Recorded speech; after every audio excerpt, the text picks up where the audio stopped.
నరసన్నపేట మండలం రెడ్డికపేట గ్రామంలో యూటీఎఫ్ ఆధ్వర్యంలో నిర్వహించిన మన ఊరు బడిని మనమే కాపాడుకుందాం కార్యక్రమం విజయవంతంగా కొనసాగింది। ఈ కార్యక్రమంలో భాగంగా జిల్లా ప్రధాన కార్యదర్శి బమ్మిడి శ్రీరామ్మూర్తి, జిల్లా గౌరవ అధ్యక్షులు కొరాడ వైకుంఠరావు ఆధ్వర్యంలో బసివలస, అంపలం, రెడ్డికపేట గ్రామాల్లో పాఠశాలల ఉపాధ్యాయులు మరియు యూటీఎఫ్ సభ్యులు తల్లిదండ్రులను కలిసి ప్రభుత్వ పాఠశాలలోనే తమ పిల్లలను చేర్పించాలని విజ్ఞప్తి చేశారు।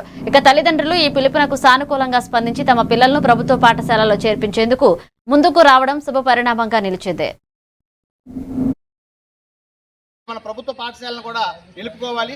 ఈ రోజు మనం తీసుకుంటే ఉన్నటువంటి డాక్టర్లు కానీ, ఇంజనీర్లు కానీ, కలెక్టర్లు కానీ అందరూ కూడా ప్రభుత్వ పాఠశాలలో చదువుకున్నటువంటి వాళ్ళే।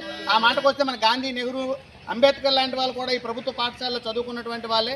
ఈరోజు ప్రైవేటు పాఠశాలలు అనేవి వాళ్ళ పోషణ కోసం, వాళ్ళ లాభాపేక్ష కోసం మనం మాయ మాటలు చెప్పి మీకు అది రద్దు చేస్తాం, ఇది రద్దు చేస్తామని చెప్తున్నారు। కానీ ఆంధ్రప్రదేశ్ హైకోపాధ్యాయ ఫెడరేషన్గా ప్రభుత్వ పాఠశాల బలోపేతమైన లక్ష్యంగా ఈరోజు ఈ పల్లిపాట కార్యక్రమాన్ని నిర్వహిస్తున్నాం మేము, బడిపాట కార్యక్రమాన్ని। కాబట్టి గ్రామస్తులందరూ కూడా దీన్ని సావధానంగా ఆలోచించుకొని, అర్థం చేసుకొని మీ పిల్లలందరినీ కూడా బడిలో మాకు జాయిన్ చేయండి। మీ పిల్లల తాలూకా భద్రతకి, భవిష్యత్తుకి, విద్యకి మేము భరోసా ఇస్తున్నాం కాబట్టి